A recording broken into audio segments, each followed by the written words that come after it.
Welcome to the Cowbell Kingdom Road Reaction post-game show where the Sacramento Kings absolutely fall apart in Boston, losing to the lowly 11-18 Celtics by a final of 106-84.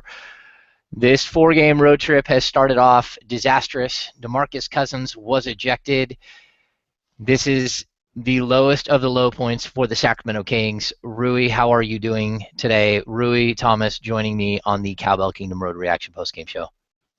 James, I'm doing pretty good. Besides watching that mess on the court, you know, the Kings looked very lethargic today. You know, they can make the excuse that they were playing the 1 a.m. Eastern time zone game, which was the first this season. But you know, the Celtics had to play at the same time. We just saw so many issues. The Celtics, you know, getting wide open looks time and time again. Kings weren't fighting through screens, which allowed all their guards to get shots off, and their bigs were just pulling up set shots because the Kings bigs weren't playing close into them. And then the Kings struggled horribly from the floor tonight or today, this morning if you're on the West Coast. You saw DeMarcus start off the game 0 for 6 and then finish the first quarter shooting 1 for 9, and then Rudy Gay shot 1 for 11 in the second half. So those guys both had really bad off games, and they combined for 9 of 36. 9 of 36 for Gay and Cousins combined. 20 total points on 36 shots. That's like 25%. So yeah, we saw a couple Kings players step up. We saw some good effort from Ray McCallum and Carl Landry off the bench. And Ben McLemore had a pretty solid game as well, but ugly. Ugly. All right, so let's go to our key stat of the game. The Celtics led by as many as 28 points. The Sacramento Kings never led. This was a blowout, and it was an ugly blowout. And it's ugly because I don't know what's going on here. DeMarcus Cousins clearly is frustrated and losing his cool, his composure, and it's happening very suddenly. We've seen it. Well, I don't even want to say we've seen it building. This has been happening. The day that Michael Malone was let go, very strangely let go by the Sacramento Kings front office, DeMarcus Cousins has come undone almost every day since. And I don't know how you get him right, but I'm going to point to something today that really, really frustrates me that happened in this game, and that is that I don't know whose decision it is. I don't know if it's Tyrone Corbin or if it was management's decision, but there's been a lot of talk about DeMarcus Cousins' comments following the last game about either you're with him or you're against him, or you need to go away, whatever it was.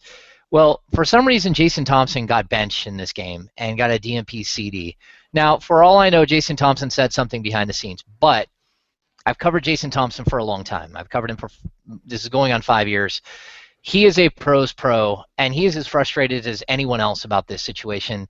This is his, I think it's 6th coach in 7 seasons, and he assumes he'll have another coach throughout this season and make it 7 in 7 seasons if he's not traded before. But to single out Jason Thompson in this game, and then to watch the Boston Celtics tear up your defense, especially your post defense, and nobody's rotating, and nobody's doing anything in the post to stop these guys from hitting wide open layups all game long, when Jason Thompson has been your starting power forward the entire season. He started every game this entire season. To me, when you do that, when you bench one player, you're pointing a finger at him. And I think that is as bad as anything else that's happened here over the last 2 weeks. It's just a joke to me. You can't blame one person for what's going on in this game. Clearly, it had no effect on DeMarcus Cousins, his starting power forward, going out of the game. I mean, 1 of 9 from the field to start the game, like you said. Not only does he pick up a tech for John at the refs after he clearly got fouled multiple times and didn't get calls, but then, I mean, late in this game, he throws down, Marcus Smart. Just throws him down. He may get suspended for tomorrow's game. I'm not sure. He didn't throw a punch or anything. But to take all of this and to package it up into one nice little bow and say, we're going to bench Jason Thompson this game, and we're going to start Ryan Hollins, and then we're going to go to Carl Landry, and then we're going to go to Ryan Hollins. To me, Ryan Hollins again, and then Derek Williams, and then try everybody, Reggie Evans, Omri Caspi. We're going to give everyone a shot at that power forward position because clearly this entire situation is Jason Thompson's fault. So I'm just going to point to the scoreboard one more time. 28-point lead for the Boston Celtics, a 0-point lead for the Sacramento Kings. They get blown out 106-84. That has nothing to do with Jason Thompson. It may have something to do with the fact that Jason Thompson didn't play, but it has nothing to do with Jason Thompson or anything he's done. So go ahead, Rui. Oh, yeah. Well, yeah, having Thompson sit out the game after starting every game this season was, just screams dysfunction. You can't, put all the Kings' problems on JT, as you're saying. I mean, his numbers, while they might be looking like career lows, they don't tell the whole story. His post defense has been excellent this season, and while people say that Cousins and Thompson don't mesh well, their offensive styles on the floor, Thompson has willingly taken a back seat this season for Cousins, and having another 6'11" guy next to you to grab rebounds and do the dirty work, frees up Cousins to, saves his energy so he can do his masterful stuff on the offense. Like your point out on Twitter earlier, Cousins has been showing some new moves using his shoulders, right, for continuation baskets. Yeah. But I mean, the Kings have a lot of issues, but taking Thompson out of the equation just makes things a lot worse because, I mean, he's really talented and he's a team player. And, no disrespect to the other front court players, but, Thompson has skills that those guys can't make up for. Yeah, and let's just point to Jared Sullinger's 20 points and 11 rebounds. He killed DeMarcus Cousins last time these two teams played. But then Kelly Olynyk comes off the bench, 15 points, again, in the post. Brandon Bass, 8 points in 17 minutes. These guys just kept, jumping all over the Kings. Again, the Kings get out-rebounded 49-46 in this game. This wasn't It was awkward to watch. It was painful to watch. It was painful to watch the Sacramento Kings fans going off nonstop on Twitter, and it's only building, right? So, when we broke the news the other night that Tyrone Corbin is going to coach this team for the rest of the season, and then it comes out, Jason Jones is there in Boston, and it comes out that the Sacramento Kings players still had not been told. To me, that's just a huge, huge communication issue. And for that matter, I mean, they're on the trip. Management is on the trip. It's not like these guys aren't around the team. So I'm really confused about what exactly happened here, where they didn't tell the players that they had signed Tyrone Corbin like 8 to 10 days ago. At this point, maybe even 2 weeks ago, they signed Tyrone Corbin, and they didn't tell. There are people in the franchise that didn't know until we broke that story. And to me, that is one of the strangest things.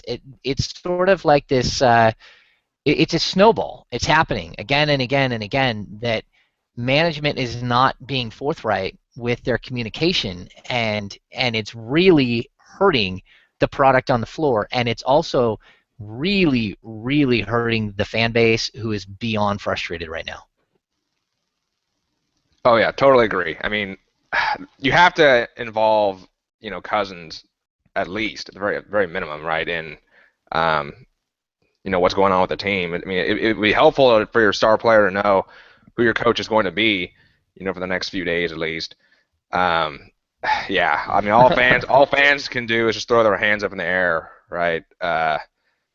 I mean, the Kings have been losing for so long, but this is just more frustrating than ever.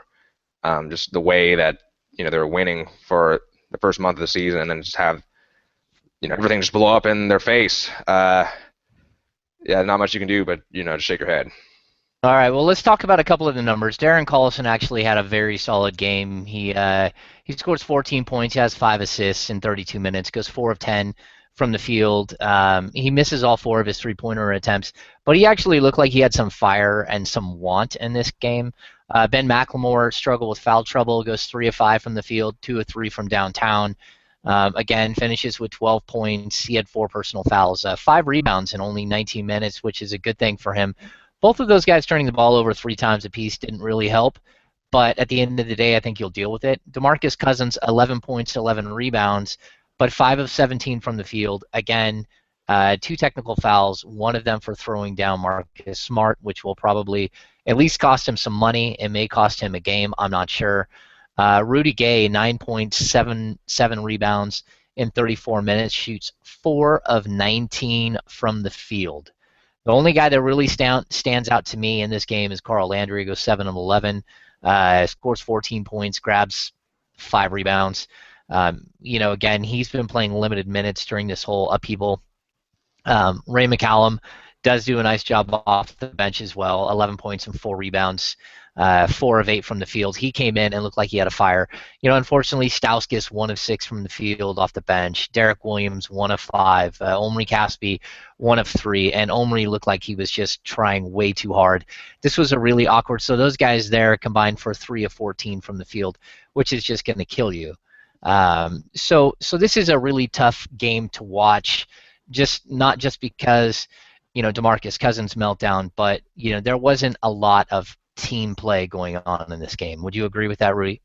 Oh, definitely. Well, I think the assist statistic, points it out. The Kings didn't turn the ball over much tonight, this morning, but only 12 assists for the whole team, and the Celtics had 32. That's inexcusable. The Kings, formerly with their low post style play, that number could be justified at a low number of assists, but today just jacking up mid-range shots. The ball wasn't. We did see the ball move around a few times, but the Kings got away from that. As the game got out of reach. Yeah, and the Kings shoot 36.8% from the field, 2 of 15 from behind the arc. They gave up another 46.8% shooting performance, only 5 of 21 shooting from behind the arc for the Celtics. But again, that's something that we've seen progressively since Tyrone Corbin has taken over. This team has given up on the defensive end, and I'm not quite sure what the deal is with that. I think it does have something to do, we talked about this last time, the massively reduced minutes for Jason Thompson. I think it does have something to do with that because Jason Thompson, while, again, he's not the offensive force that he would like to be, he had been playing extremely well defensively. So, all right, let's get to our what to watch. What to watch for today. Smart rebuttal. Darren Collison, he's only 6 foot tall. He weighs 160 pounds. And he has struggled a little bit with bigger guards like Jared Jack and Darren Williams with the Nets. But overall this season, that's when we really see him struggle. Marcus Smart, 6'4", 220-pound linebacker that comes at you. He's not a great shooter, but he is a bull in a china shop. What was your view of how well Collison dealt with Smart tonight, who, Smart, again, finishes with 11 points, 6 rebounds, 4 of 8 from the field in almost 29 minutes of action? So Smart was benched today, but we did get to see Collison go against Smart. And Collison did an effective job keeping him out of the paint, but then Smart started hitting his jumpers, which is really strange considering he's a 29% three-point shooter. He goes, where is he? Oh, he goes 3 of 6 from behind the arc and finishes 4 of 8 for 11 points, adds 2 steals and 2 assists, and then 5 rebounds. The guy is built like a tank, right? He could pass for an NFL running back. So he had 60 pounds on Collison, but Collison did manage to do a good job keeping him from driving to the basket. Collison at the other end started the game pretty well, but finished pretty cold. So I guess you could say they kind of neutralize each other. All right, let's get to our second point of the game. Our second point of the game is winning inside. And whether the stats really show it or not, the Kings did not win inside. I think tonight, let's see, they points in the paint, 48 for Sacramento, 46 for the Celtics. But the Kings shoot 24 of 48. That's 50%, while the Celtics shoot 23 of 39. So actually a much better percentage for the Boston Celtics in points in the paint. The Kings really struggled to stop the easy baskets. They were slow in rotations. They were not at all playing cohesive team defense. And so I would say that while they didn't give up a huge amount of points in the paint tonight, they did lose the battle inside the paint. Oh yeah, for sure. The Kings just got worked by the Celtics front court. Zeller only had 7 points and 2 rebounds and 1 block, but he did a masterful job disrupting Cousins today. And then we saw Sullinger's big night, 20 and 11, completely working Hollins and Carl Landry. Carl Landry was abused by Kelly Olynyk, who finished at 15 points, 6 of 10, shooting, 4 rebounds, 3 assists, and a block. The Kings didn't have an answer. The Celtics, on paper, their front court isn't flashy by any means, but the loss of Thompson definitely had an impact in this as well. Reggie Evans was completely ineffective tonight, and this guy's just got beat down. There are too many baskets. You could definitely. I don't think I have enough fingers to count how many shots they had within 3 feet today. It was a lot. You may have to take your shoes off. Yeah. Yeah. And maybe that won't work either. Maybe you need someone else to count their fingers and toes as well. So your last point of the 3 points for the game is, ugh, in Ty Corbin we trust. Now look, I made this point. Jason Jones made this point on Twitter. This has absolutely nothing to do with Tyrone Corbin. Tyrone Corbin is a perfectly good coach. He is a very, very good leader. He is in a situation that he probably should have said no to. At the end of the day, this job, whoever was going to get it, really was going to face this issue. The management of this team grossly underestimated the popularity of Michael Malone, both with the players and with the fan base.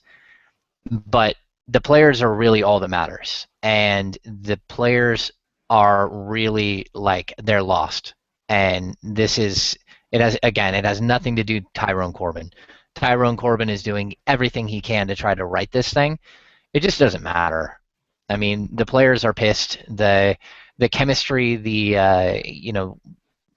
way that this team was starting to grow together, all of the camaraderie, and sort of the way that locker room was functioning, it's out the window. And the culture of this team has just regressed, and DeMarcus Cousins has regressed. And you hope that he can pull out of it.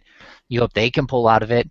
But when you go into Boston and you lose to a 10 and 18 team that really is not very good, and really, the Boston media was like, "Are you kidding me? The Kings are going to walk all over the Celtics."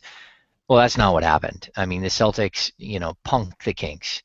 And so, in Tyrone Corbin we trust clearly is not a mantra that is being followed right now, and I don't think it will be for the remainder of the season, whether he holds on to that job or not, which is really unfortunate because Ty Corbin really, at the end of the day, is probably going to sully his reputation as a coach for this stint with Sacramento, and you got to kind of feel bad for him at this point. Definitely. Like you were saying, a lot of it falls on. Well, I mean, all of it. Well, some of it falls on management, but it also falls on the players, right? I mean, these guys are professionals; they have to take responsibility for the performance on the court. And their actions are making Corbin look bad. They're not running. They haven't been running for the last 2 games. They only recorded 11 fast break points tonight. And just the defense, the evaporation of the defense is shocking, right? We hear the players give those Malone talking points about defense first, right? Defense is the key to everything, but they're definitely not walking the walk. It's just Corbin is going to take the fall for this, but we'd like to see the players have his back. But they're not doing it by the way they're playing. Yeah, and I'm going to say this too, and not to point a finger here, but DeMarcus Cousins talked about when things go wrong, you got to look around you and see who's with you and who's not. And at this point, someone needs to hold a mirror up because his defensive effort has been grotesque over the last 3 or 4 games. And I know he's coming back off of illness, so I'm going to give him a little bit of a break. But clearly, DeMarcus Cousins is fading. He's struggling with coming to grips with all this stuff. He's struggling with sort of keeping his composure in this ugly situation. And I don't think you should be calling out your teammates when you're the guy who gets thrown out of the game for throwing another player to the floor. Now, I think DeMarcus Cousins is an all-star. I think he should be an MVP candidate, but in order to do that, he needs his team to win. And I can see that he doesn't feel like his team can win right now. And if he doesn't feel like his team can win, this thing could spiral even worse because he knows that with these losses goes his accolades and goes, his chances at making the playoffs and making the all-star team and all of these extra things. And I think as of right now, man, this dude is spinning. And I hate seeing it because he had done so much good work. They had him on the right path.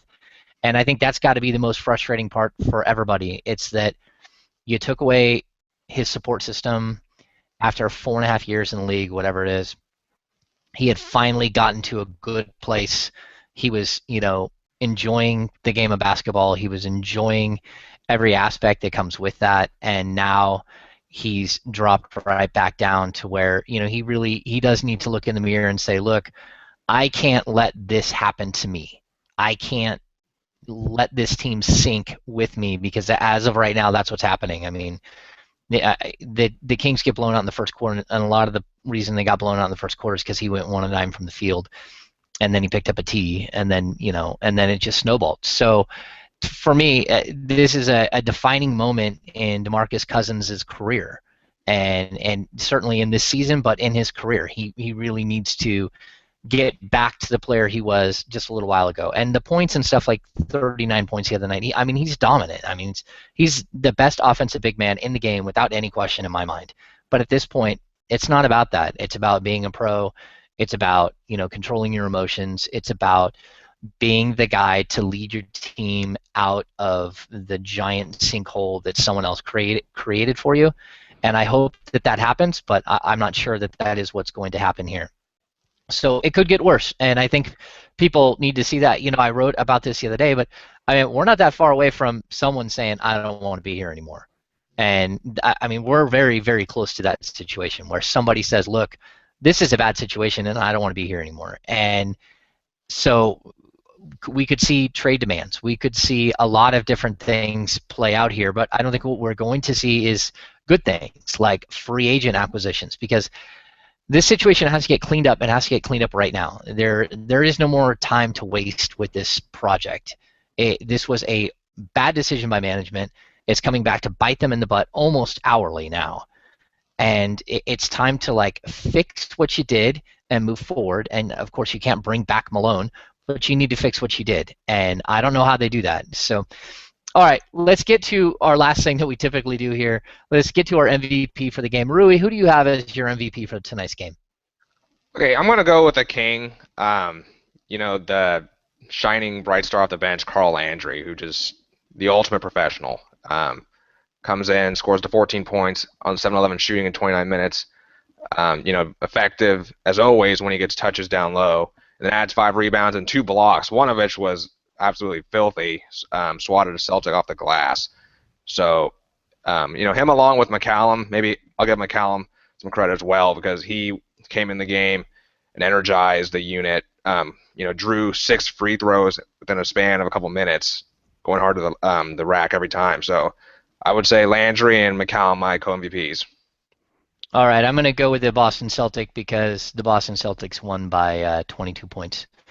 And that would be Jared Sullinger. He drops 20 and 11 on one of the best big men in the game in only 27 minutes, 9 of 18 from the field. I don't think he did many things wrong. I thought he was very productive. He seems to have DeMarcus Cousins' number. I'm also going to give out an honorable mention to Evan Turner. Personally, I've never loved Evan Turner's game. I think that he's got sort of one of those games that only works on a losing team. He over dribbles. He does a lot of isolation, holding onto the ball and stuff. But tonight, 10 points, and the big number for me is 11 assists on a team that had 32 assists, 11 assists, 6 rebounds in 23 minutes of action. That is incredible, especially when you consider that the Sacramento Kings had 12 assists total. That's not a good sign.